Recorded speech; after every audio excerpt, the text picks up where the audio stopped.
Minha nova série, o Novo Testamento pela Torá. Paulo, Pedro, os apóstolos. O Novo Testamento, à luz da Torá. A Torá de Deus é uma só, sem acréscimos ou contradições. Neste estudo que intitulamos de A Fé de Justos versus a Fé de Demônios, nos propomos a analisar a doutrina da justificação pela fé, que é afirmada na carta de Paulo aos Romanos, no capítulo 1, no verso 17, onde nós lemos: porque nele, aqui se referindo a Yeshua, o Mashiach, a justiça de Deus é revelada de fé em fé, como está escrito, o justo viverá pela fé.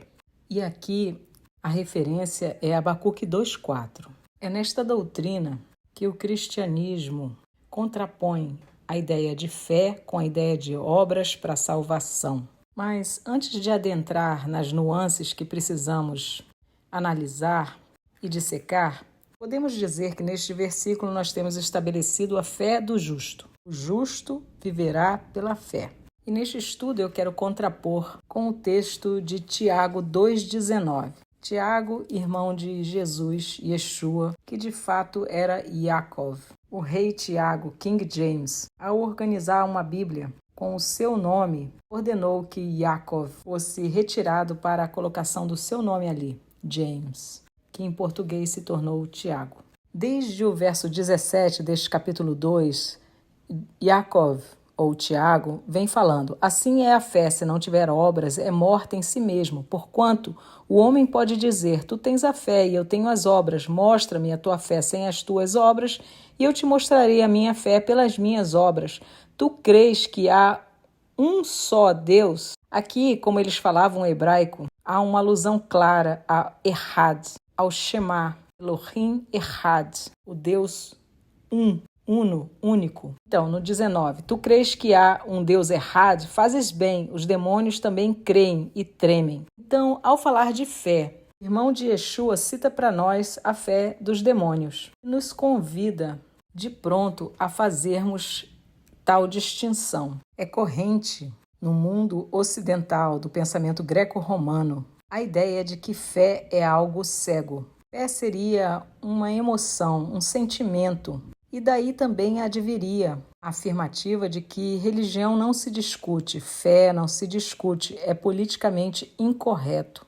E eu te convido a fazer um percurso que Paulo faz aqui na carta aos Romanos. Verso 17, ele diz que o justo viverá pela fé, e no verso 18 ele continua: porque a ira de Deus é revelada do céu contra toda a impiedade e injustiça dos homens que detêm a verdade em injustiça. Precisamos entender que nas Escrituras o conceito de verdade é sim absoluto. A verdade é a palavra de Deus. Por isso, Yeshua ora em João 17,17, dizendo: Pai, santifica-os na verdade, a tua palavra é a verdade. Então, aqui no verso 18, quando Paulo fala que alguém detém a verdade em injustiça, ele está falando de um conhecimento que alguém detém ou possui, mas que é vivido como injustiça. E aí ele, no verso 19, fala sobre conhecimento, porque aquilo que de Deus se pode conhecer é manifesto neles, pois Deus o manifestou a eles.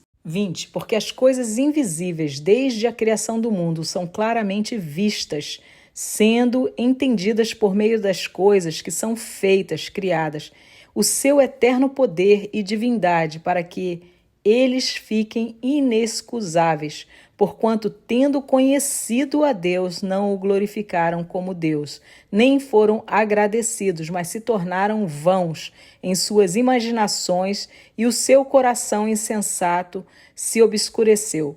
Professando-se sábios, tornaram-se loucos, e mudaram a glória de Deus incorruptível por uma imagem feita à semelhança do homem corruptível, e de aves, e de quadrúpedes, e de répteis. E aqui precisamos entender que a Torá traz uma mentalidade hebraica que é radicalmente diferente desse raciocínio greco-romano do pensamento ocidental, no qual nós estamos imersos e fomos criados. Eu quero te dizer que na Torá, a fé em Deus não é uma fé cega, é uma fé baseada em conhecimento. Creio que esse ensino de Paulo sobre o conhecimento de Deus na natureza, eu acabei de ler para você no verso 20 em diante de Romanos 1, tem ancoragem no Salmo 19 e eu quero te mostrar.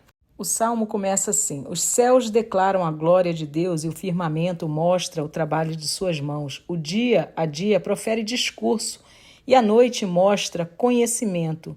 Não há discurso nem linguagem onde sua voz não seja ouvida. Sua linha vai por toda a terra e as suas palavras ao fim do mundo. Neles ele pôs um tabernáculo para o sol, que é como um noivo vindo da sua câmara, e regozija como um homem forte para correr uma corrida. Sua saída é desde o fim do céu e o seu circuito até os fins dele, e não há nada escondido de seu calor. Então, quero que você enxergue que do verso 1 ao verso 6, o salmista declara haver um conhecimento de Deus advindo da natureza, da criação perfeita, do sol, lua, dos circuitos destes, que sem palavras dão a conhecer a glória de Deus, sua existência, portanto. Mas a partir do verso 7, nós temos uma segunda testemunha, aquilo que dá a conhecer que existe um Deus. E então lemos: a Torá de Yod-Heh-Vav-Heh, a lei do Senhor, é perfeita, restaura a alma. O testemunho de Yod-Heh-Vav-Heh é certo, tornando sábios os simples. Os estatutos de Yod-Heh-Vav-Heh são retos, alegram o coração. O mandamento de Yod-Heh-Vav-Heh é puro, ilumina os olhos. O temor de Yod-Heh-Vav-Heh é limpo, dura para sempre. Os mishpatim, os julgamentos de Yod-Heh-Vav-Heh são verdadeiros e justos juntamente. Mais desejados são eles do que o ouro, sim, do que muito ouro fino, e também mais doces do que o mel e o favo. Além disso, por eles é o teu servo advertido, em guardá-los a grande recompensa. Quem pode entender seus erros? Purifica-me, tu, das falhas secretas. Guarda teu servo também dos pecados presunçosos, que eles não tenham domínio sobre mim. Então serei reto e serei inocente de grande transgressão. Que as palavras da minha boca e a meditação do meu coração sejam aceitáveis à tua vista, ó Yod-Heh-Vav-Heh, minha força e meu Redentor. Não ignoremos que este salmo sobre o conhecimento de Deus termina com a profecia de que há um Redentor. Trata, portanto, de salvação. Assim, as escrituras hebraicas se contrapõem radicalmente à mentalidade greco-romana, onde a questão se Deus existe ou não seria uma questão de fé para a maioria. A Torá, ou nas escrituras hebraicas, no Tanar, que muitos chamam de Antigo Testamento como um todo, nós podemos e somos convidados a conhecer a Deus. Veja que em Marcos 12, 28, um mestre da lei se aproxima de Yeshua e pergunta a ele, de todos os mandamentos, qual é o mais importante. E Yeshua responde, afirmando ser o Shema. Ouve, ó Israel. Shema Israel, Adonai Eloheinu, Adonai Echad. O Senhor nosso Deus, o Senhor é único. Ame o Senhor seu Deus de todo o seu coração, de toda a sua alma, de todo o seu entendimento e de todas as suas forças. Assim, o maior mandamento, o principal mandamento é amar a Yod-Heh-Vav-Heh, amar a Deus, ao Deus de Abraão, Isaque e Jacó, o Deus da Bíblia, o Deus da Torá. E como amar alguém que não é cognoscível, que não se pode conhecer? Conquanto seja verdadeiro que não começamos conhecendo, e isso é real em qualquer campo de conhecimento. Se sou advogada, hoje conheço as leis, mas não comecei assim. Tive que ir aprendendo. E então quero fazer uma distinção para você, que é o significado de os demônios creem e tremem. O que seria crer, em contraponto com o exercício da fé? A crença é um conhecimento. Os demônios sabem muito bem que Deus existe. Veja Mateus 8:29, os demônios gritam: que temos nós contigo, ó Filho de Deus? Vieste aqui para nos atormentar antes do devido tempo? Não só reconhecem o Filho de Deus, o Mashiach, Yeshua, como sabem também que eles têm um tempo determinado, após o qual serão julgados.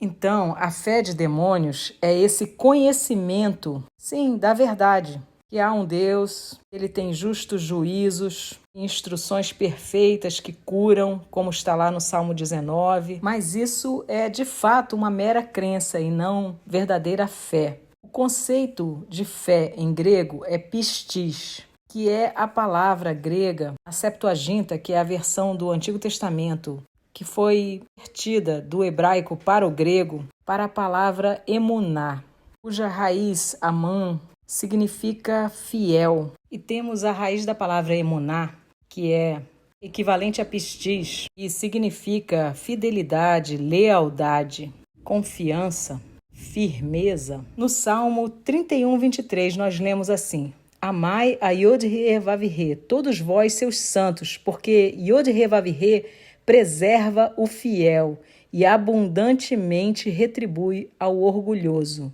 Veja, até mesmo o cristianismo admite que toda a argumentação paulina sobre a fé é trazida de Abraão, muito antes da Torá de Moisés ser estabelecida. Sendo que eu não quero que você ignore que em Gênesis 26:5 é dito que Abraão ele tinha Torá e tudo mais, mesmo não estando escrita. Isso porque a Torá é eterna. E Deus não muda, Elohim não muda, como está escrito em Malaquias 3:6. Então vamos lá para Abraão, para entender e não errar nisto. Pois lembra que eu te disse que em 2 Pedro 3:16 está escrito que a distorção de Paulo causa destruição? Pois é, não podemos errar de jeito nenhum. Então vemos em Gênesis 15:6 o seguinte: ele creu em Yod-Heh-Vav-Heh. Ele quem? Abraão. E ele lhe atribuiu isto por justiça. Ele quem? Deus. Sabe a palavra crer aqui? É amã, que significa fiel, fidelidade. Deus é fiel, Abraão foi fiel. Então aqui nós temos a mesma palavra que eu li para você no Salmo 31, que Deus preserva o fiel. E a fidelidade não é o mero conhecimento, veja. Porque eu conheço, eu confio. E porque eu confio, eu sou fiel. Isso é a fé. Isso é a fé do justo Abraão. E então podemos entender Abacuque 2:4, o justo viverá pela sua fidelidade. Se for fiel, isso é fonte de vida, cura, salvação, livramento, o caminho de bênção e vida. Deus coloca diante de nós e nos conclama a escolhê-lo. Em Marcos 10, nós temos uma linda história de fé, a do cego Bartimeu, que vivia em Jericó a pedir esmolas. E tinha uma capa que era como uma credencial que o autorizava a pedir esmolas. Por isso, Yeshua, antes de curá-lo, pergunta: o que queres que eu te faça? Porque ele teria que trabalhar para sobreviver depois de ser curado. Bartimeu primeiro mostra conhecer Yeshua como filho de Davi. Isso significa saber que Yeshua era o Messias que havia de vir, o Salvador, o Rei dos Judeus. E após curar Bartimeu de sua cegueira, Yeshua diz a ele no verso 57, vai no teu caminho, a tua fé te curou. O conhecimento de Bartimeu gerou a sua confiança. E ele então agiu em fidelidade mediante esta confiança, sabendo que Yeshua poderia curá-lo. Então, emuná ou pistis, a fé bíblica, não é simplesmente estar bem informado, conhecer a verdade, mas sim viver firme, baseado no conhecimento de Deus que precisamos ter. E é testemunhado, como eu comecei dizendo, tanto na natureza, as coisas criadas para toda a humanidade, quanto na sua escritura, a Torá perfeita. E nos convida a mais do que conhecermos, a nos relacionarmos com este Criador, que se dá a nós como um pai. Na sabedoria judaica Maimônides, o Rambam, na sua obra Mishneh Torah, diz que conhecer a Deus, Yediat Hashem, é um mandamento. O Eterno se revela no primeiro dos ditos, em Êxodo 20, conhecido como os 10 mandamentos. Eu sou Yod-Heh-Vav-Heh, que te tirou da terra do Egito, da casa da servidão. Não terás outros deuses diante de mim. Veja, o Shema, o maior mandamento, e toda a Torá demandam de nós não só o saber que Deus existe, mas conhecê-lo em um relacionamento íntimo. Conhecendo-o assim, viver de acordo, em obediência. Aliás, Shema é ouve e obedece. Não existe uma palavra autônoma para obedecer em hebraico. Esta palavra é o Shema. E tudo isso que eu comecei a te mostrar aqui, é preciso que você saiba que Paulo não só conhecia, mas era isso que ele ensinava. A questão é que muitos querem entender as escrituras hebraicas adaptando-as à sua própria mentalidade, que é tirá-las do seu contexto próprio, específico, distorcendo-as, portanto. E na Torá, o viver pela fé não é contraposto a viver pelas obras. O termo obras da lei, obras da Torá, sequer existe no Antigo Testamento todo. Foi um termo cunhado por Paulo para tratar daqueles que queriam se auto-justificar pela prática de algo, como se fossem merecedores, sendo Deus um mero servo para atribuir aquilo que eles já teriam conseguido por seu esforço próprio. Mas este nunca foi o modelo de cobertura de pecado, de perdão na Torá. O modelo era a vida de um animal inocente, a pagar o preço pela minha culpa, pelo meu pecado, pela minha injustiça. E esse modelo aponta para o Mashiach, Cordeiro de Deus que tira o pecado do mundo. Embora sangue de animais nunca tenham tido nenhum poder de cobrir pecado, isso era apenas uma sombra daquilo que Mashiach faria. O ensino de Deus na sua instrução, a sua Torá, não é filosófico. Ele mostrava que todo pecado demanda uma vida inocente e custa algo impagável, porque nenhum de nós tem o poder de trazer alguém ou nenhum animal à vida, senão o próprio Deus que a dá. Assim, é fato que ninguém é justificado pelas obras da lei. Nunca foi, nunca será. Jamais em tempo algum. Mas isto não anula o ensinamento bíblico de que viver em obediência à instrução de Deus, à sua Torá, que para nós que temos o Mashiach como Salvador deve ser de Gênesis a Apocalipse, é algo que gera vida.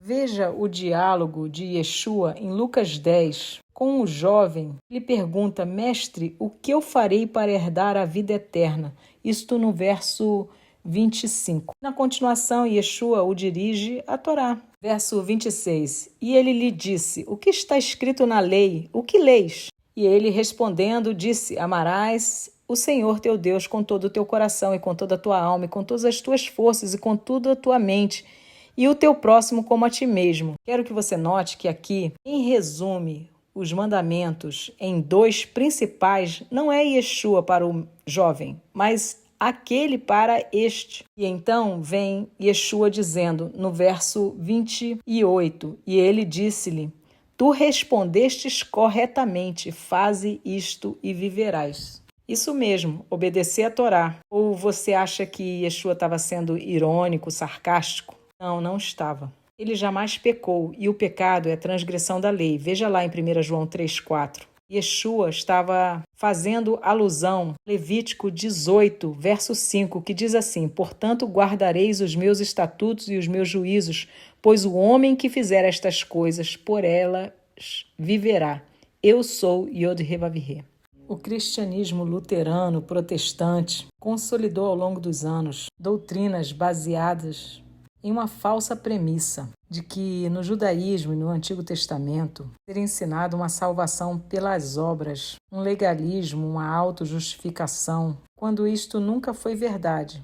Temos até teólogos cristãos que já propõem uma nova perspectiva de leitura de Paulo, como Ed Sanders, escreveu Paulo e o Judaísmo Palestino. Também James Dunn, que cunhou a expressão Nova Perspectiva Paulina. Em suas obras, eles asseveram que a verdade é que o judaísmo primitivo era uma religião baseada na graça, sendo Paulo mal entendido. Sanders defende em sua obra que o modelo de judaísmo deduzido dos escritos de Paulo é historicamente falso e não apenas parcialmente impreciso. E ele sustenta que, nos escritos de Paulo, é necessário que se veja que Deus escolheu a Israel, lhe deu a lei, ou Torá, que a lei impõe a promessa de Deus de manter a eleição. E 4, a exigência de obedecer. 5, que Deus recompensa a obediência e pune a transgressão. 6, a lei prevê meios de expiação e a expiação resulta em 7, manutenção ou reestabelecimento do relacionamento da aliança. Todos os que são mantidos na aliança pela obediência, pelo perdão e pela misericórdia de Deus pertencem ao grupo que será salvo. É assim que J. Sanders, um cristão, sustenta que a salvação dos judeus não estava estabelecida em obras humanas, mas sim na ousadia de Deus em eleger para si um povo. Diante disso, a obediência à Torá não é a maneira de se alcançar a salvação, mas sim uma demonstração de que a salvação já foi alcançada e o meio pela qual ela demonstradamente mantida é a observância da lei. Exatamente como explica Yaakov, ou Tiago, o irmão de Yeshua, na sua carta. Também usando o exemplo de Abraão, para dizer que não foi o mero conhecimento de Deus que fez a diferença na vida de Abraão, mas a sua obediência, que é uma escolha ao ouvir a palavra de Deus. E para finalizar, deixo aqui um exemplo. Um certo jovem começa uma empreitada para se tornar um atleta de alta performance e para isso se forma em educação física, faz mestrado e doutorado. E após a conclusão do seu curso, ao invés de colocar em prática tudo o que aprendeu, ele continua com seus velhos hábitos de dormir tarde, não vigiar sua alimentação e tampouco ter treinos regulares.